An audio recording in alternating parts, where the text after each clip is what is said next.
En la actualidad es muy frecuente encontrar en los suplementos dominicales de los periódicos y en multitud de revistas acertijos matemáticos como estos.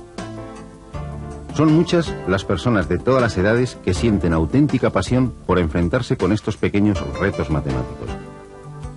Son auténticos matemáticos aficionados. Si Fermat hubiese vivido en nuestro siglo, con toda certeza sería uno de ellos. De hecho, muchos le consideran el príncipe de los matemáticos aficionados. En nuestra excursión por la Luna encontramos un cráter que lleva el nombre de Fermat como homenaje imperecedero. Es uno de los escasos aficionados que disfruta de este privilegio. ¿Quién es este tan notable matemático aficionado?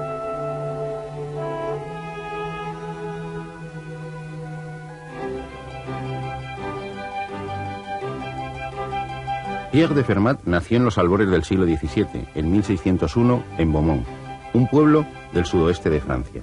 Su padre era un rico comerciante de pieles, lo que le permitió realizar sus estudios de leyes en la Universidad de Toulouse, donde nunca destacó en matemáticas. Su actividad profesional fue la de jurista. En realidad, fue desde 1631 un alto funcionario del Parlamento de Toulouse, en el que llegó a desempeñar el cargo de juez supremo. Ejerció este cargo hasta su muerte, en una época difícil en que las intrigas del cardenal Richelieu dominaban toda la administración francesa. Fermat se mantuvo siempre al margen de conspiraciones e intrigas políticas, dedicando su tiempo libre a una ocupación por la que pasaría la historia, las matemáticas.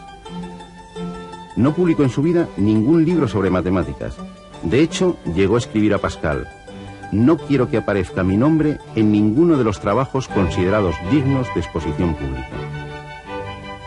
Sus aportaciones las conocemos gracias a la correspondencia mantenida con otros matemáticos franceses como Mersenne, Pascal, Descartes, o ingleses, Wallis y Dirac. Fermat tenía la sana costumbre de torturar a sus interlocutores postales enviándoles problemas que él había resuelto previamente. Pero curiosamente casi siempre se olvidaba de incluir la demostración de los mismos. Su pasión fueron los números, y su mayor inspirador fue Diofanto. Pocas noticias se tienen de la vida de este sabio, salvo que vivió en Alejandría a principios de nuestra era. De lo que sí estamos seguros es de su gran pasión por los acertijos matemáticos.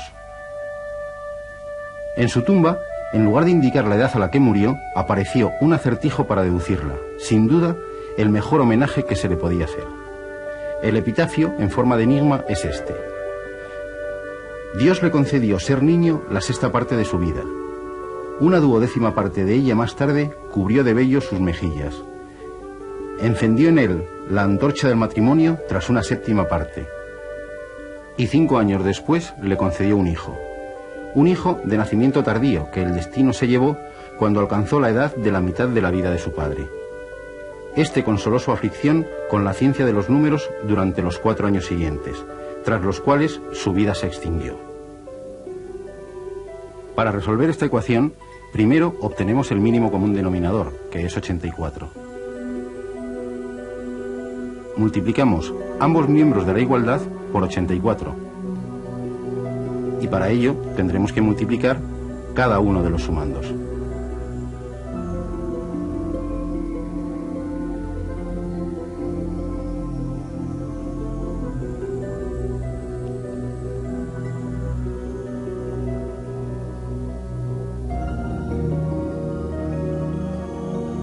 A continuación, simplificamos las fracciones obtenidas.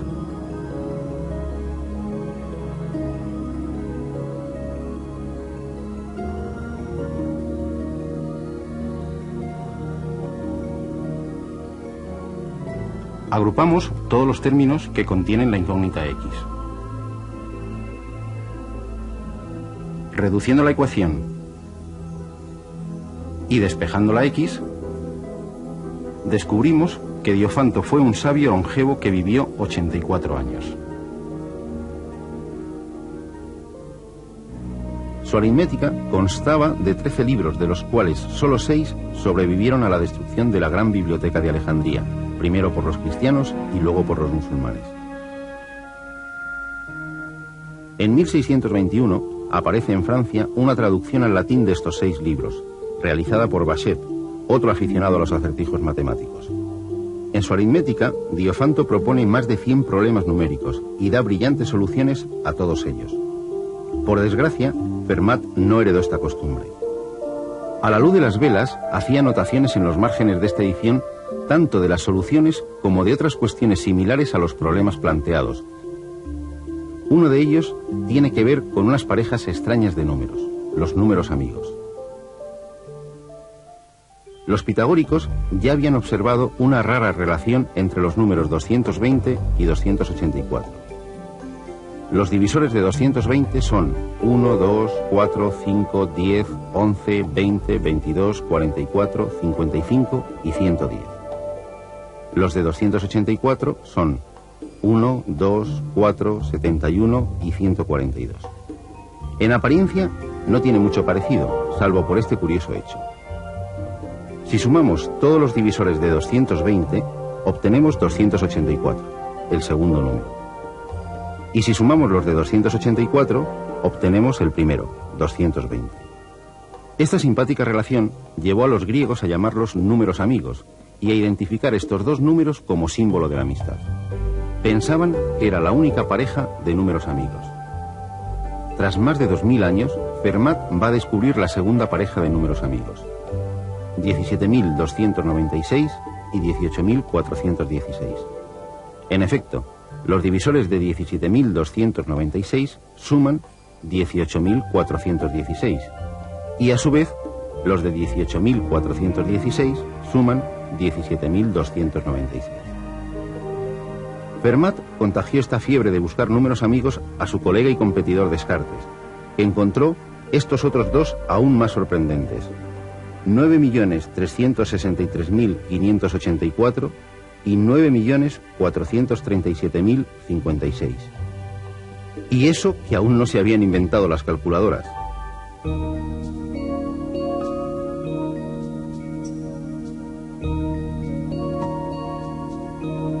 En su correspondencia con otros matemáticos, Fermat disfrutaba planteándoles problemas con sus descubrimientos, por supuesto sin darles la solución. Así descubrió y demostró que el número 26 es el único que está comprendido entre dos enteros, que son respectivamente un cuadrado, 25, 5 al cuadrado, y un cubo, 27, 3 al cubo. Retó al matemático inglés Wallis a demostrarlo. No es extraño que sus colegas se debatiesen entre la admiración y el odio. Fermat se limitaba a escribir sus descubrimientos en los márgenes de la aritmética de Diofanto. Por fortuna, su hijo recopiló estas notas y realizó, tras la muerte de su padre, la edición más famosa de la aritmética, una edición que incorporaba a los resultados de Diofanto 48 notaciones de Fermat. Gracias a ello, conocemos hoy resultados tan sorprendentes como este, relacionado con los números primos. Los números primos son los que no tienen divisores distintos de la unidad. Hay dos grandes familias de números primos. Unos son de la forma 4n más 1, 5, 13, 17, 29, 37, 41.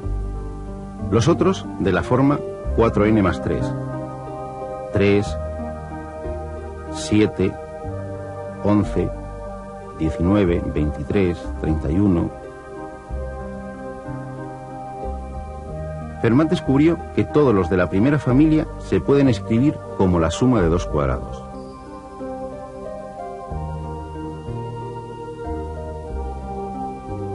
Pero en cambio, ninguno de los de la segunda familia se puede descomponer en la suma de dos cuadrados. Como otras tantas veces, a Fermat se le olvidó incluir entre sus notas la demostración, y hubo que esperar más de un siglo hasta que Euler, otro genio de las matemáticas, la redescubriese.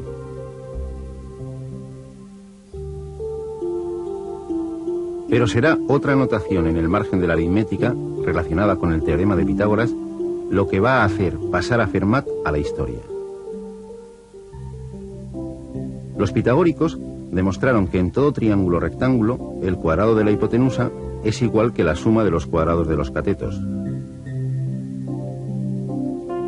En este triángulo rectángulo, 3 al cuadrado más 4 al cuadrado igual a 5 al cuadrado. Decimos que los números 3, 4 y 5 son una terna pitagórica. Y no es la única. 5 al cuadrado más 12 al cuadrado igual a 13 al cuadrado. 40, 96, 104 es otra terna pitagórica. De hecho, hay infinitas ternas pitagóricas formadas por números enteros. Los babilonios ya conocían unas cuantas.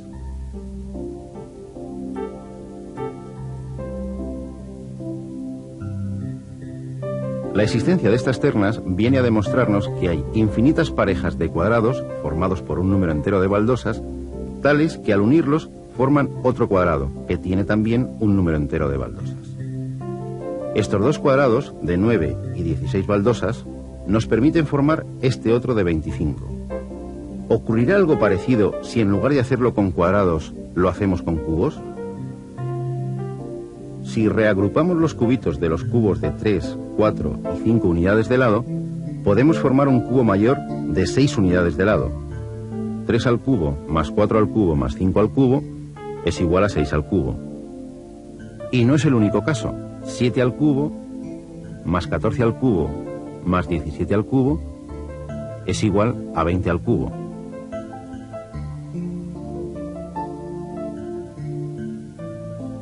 Pero, ¿qué ocurre si lo intentamos no con 3, sino con solo 2 cubos? ¿Podremos formar un tercer cubo al juntar los cubitos de estos 2 cubos? Probemos con algunos números. 6 al cubo más 8 al cubo es igual a 216 más 512 igual a 728. 9 al cubo es igual a 729. Casi lo logramos, pero nos falta un cubito. Probemos con 5, 6 y 7. 5 al cubo más 6 al cubo es igual a 125 más 216, es decir, 341. 7 al cubo es igual a 343. Ahora nos faltan 2 unidades. Seguramente Fermat intuyó muy pronto que no merecía la pena el esfuerzo de ir probando con ternas de números cada vez mayores para ver si cumplían la condición x cubo más y cubo igual a z cubo. Nunca los iba a encontrar, pero no se quedó ahí. ¿Qué ocurre si en la ecuación, en lugar de trabajar con cubos de números, introducimos potencias cuartas? X elevado a 4 más y elevado a 4 igual a z elevado a 4. O potencias quintas, o sextas, o séptimas. La búsqueda directa de los 3 números x, y y z que verifiquen cualquiera de estas ecuaciones no nos proporciona ninguna solución. Podemos poner a los más potentes ordenadores a buscarlas. De hecho, algunos matemáticos lo han intentado sin éxito.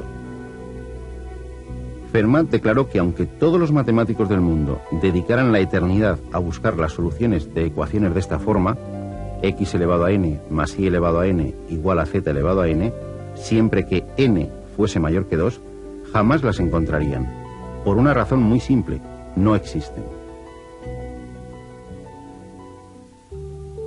La segunda anotación que hizo en su ejemplar de la aritmética de Diofanto lo deja muy claro.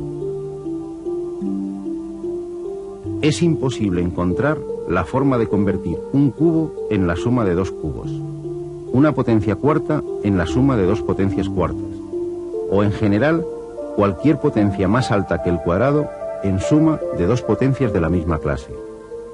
Para este hecho he encontrado una demostración maravillosa. El margen es demasiado pequeño para que dicha demostración quepa en él. Lo cierto es que no dejó ninguna pista sobre esta maravillosa demostración.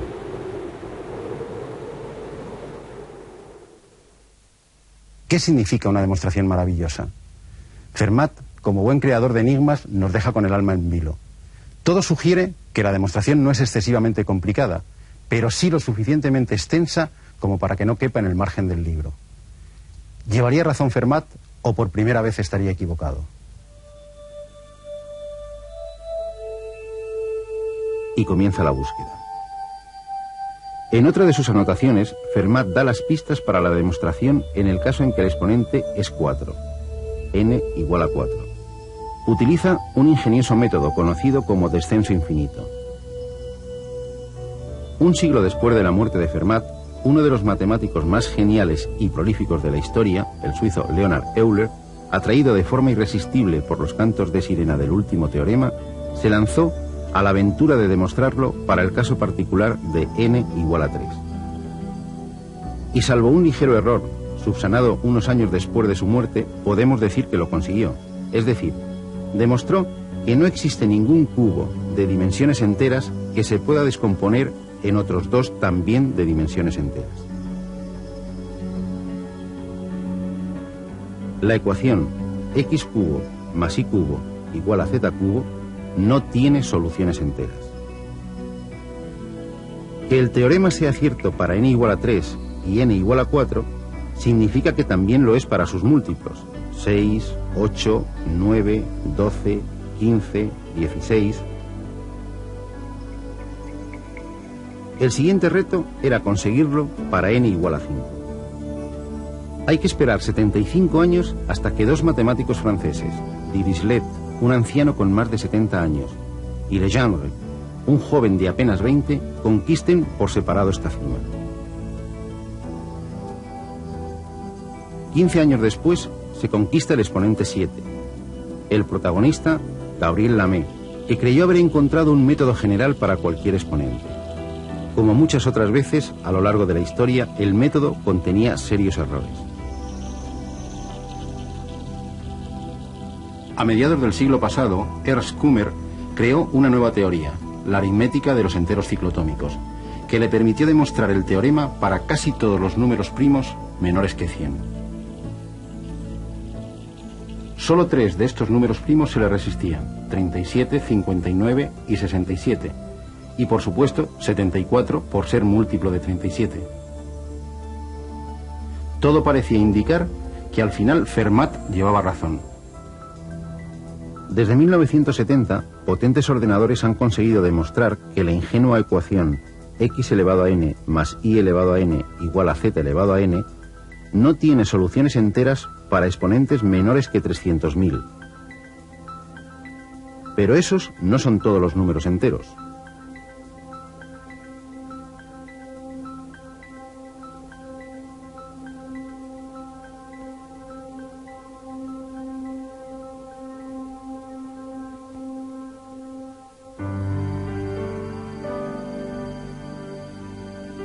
El 25 de octubre de 1994 es un día que pasará a la historia de las matemáticas. Ese día, un joven matemático inglés, Andrew Wiles, presentó dos manuscritos, unas 130 páginas en total, que contenían por fin la demostración del último teorema de Fermat.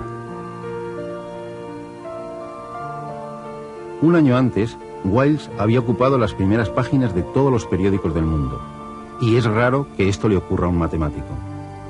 La noticia saltó cuando, en la tercera de una serie de conferencias que dio en Cambridge, anunció un resultado que conducía directamente a la demostración del teorema. Por desgracia, su trabajo presentaba un error que invalidaba la demostración.